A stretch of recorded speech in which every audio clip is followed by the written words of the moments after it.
Bismillahirrahmanirrahim. Alhamdulillahirrabbilalamin. Wassalatu wassalamu ala asrofil anbiya'i wa mursalin wa ala alihi wa sahbihi ajmain. Puji syukur yang tidak terhingga.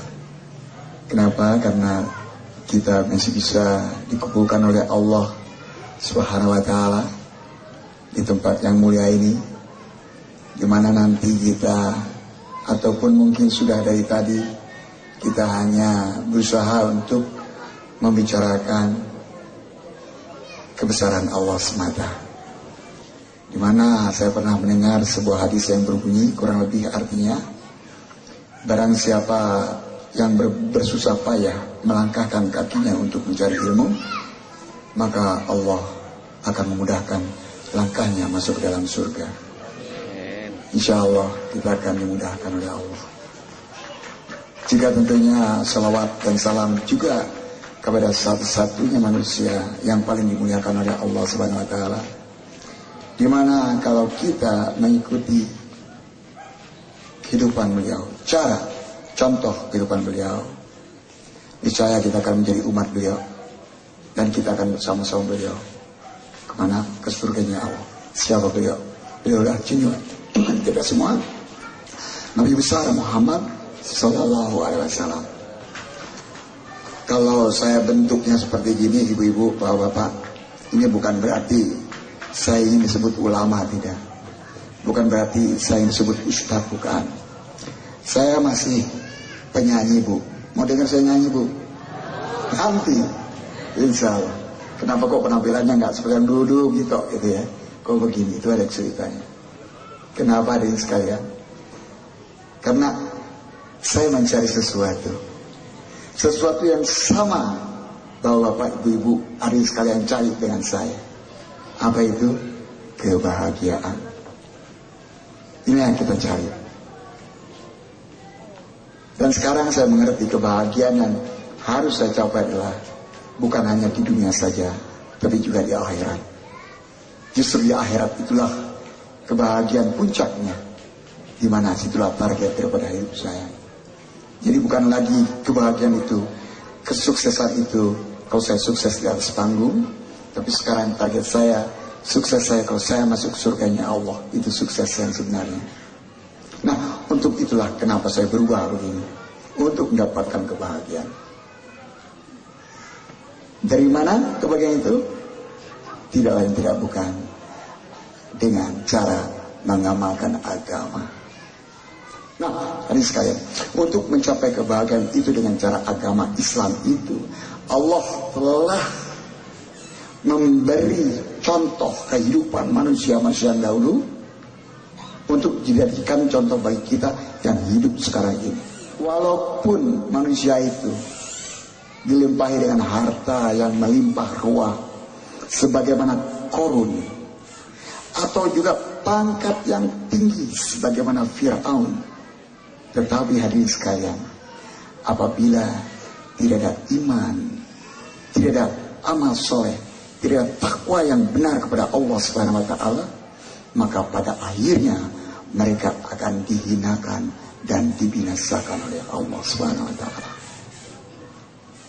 Tetapi hadirin sekalian, apabila manusia itu katakanlah walaupun mereka nampaknya sangat miskin, sangat sederhana sekali kehidupan mereka, tetapi apabila dalam kehidupan mereka ada iman yang benar kepada Allah, ada takwa yang benar, ada amal soleh yang benar pada mereka, dalam diri mereka, maka sesungguhnya mereka itu dimuliakan oleh Allah SWT. Kemuliaan yang hakiki, yaitu dunia dan akhirat. Jadi hadirin sekalian, yang menentukan kebahagiaan manusia bukanlah harta yang melimpah atau pangkat yang tinggi, tetapi apakah ada iman dalam diri manusia. Inilah yang menentukan kebahagiaan seorang manusia. Karena iman adalah yang menentukan. Iman yang menentukan amal kita.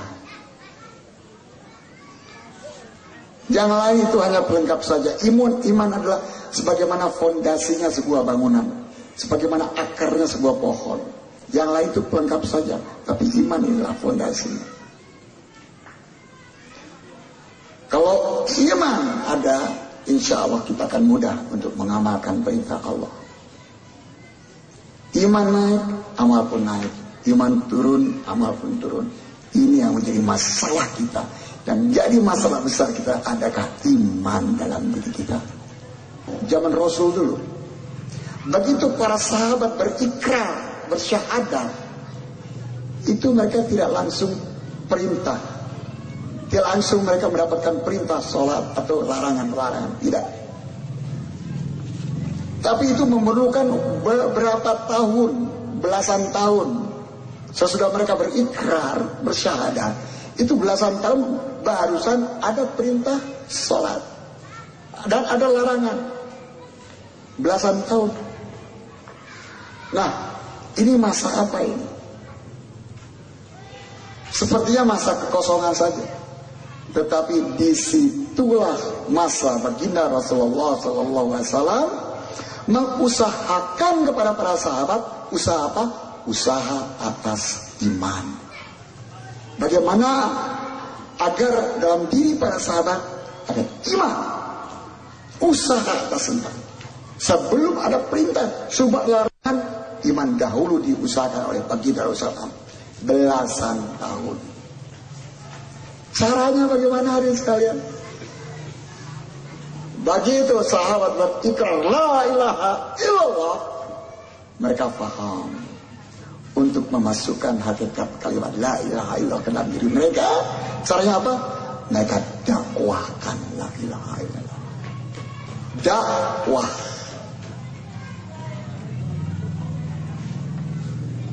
Katakan la ilaha illallah, kalian berjaya. Qul la ilaha illallah tuflihun.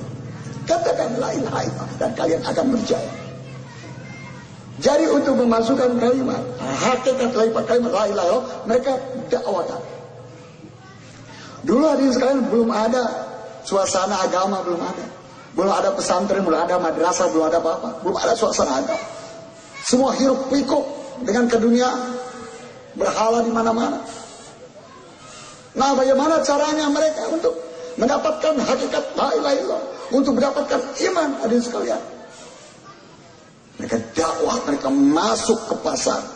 Di mana di pasar itu seorang sedang hiruk pikuk memperebutkan dunia, di situ mereka dakwahkan la ilaha illallah dengan segala pengorbanan, ya. Akhirnya apa?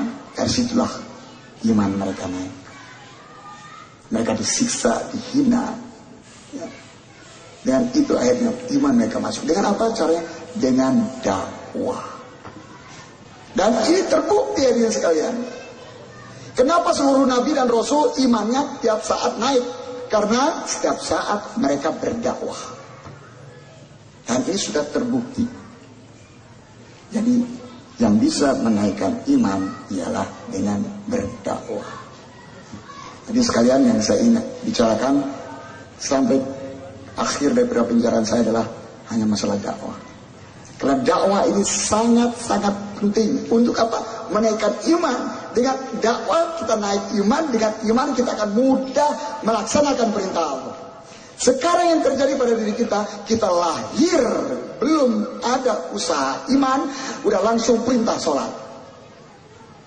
Makanya masih banyak di antara kita sholatnya yang masih belang bentang-bentong. Sholat tapi masih melakukan hal-hal yang tidak diinginkan oleh agama, oleh Allah. Kenapa? Karena imannya belum diusahakan. Jadi bagaimana caranya hari ini sekalian? Agar kita mudah mengamalkan agama, kita dakwah. Nah hari ini sekalian, inilah yang membuat saya sampai kemari, ya. Yang membuat saya berubah begini. Lain tidak bukan adalah karena saya harus berdakwah, ya. Untuk apa? Agar iman saya naik.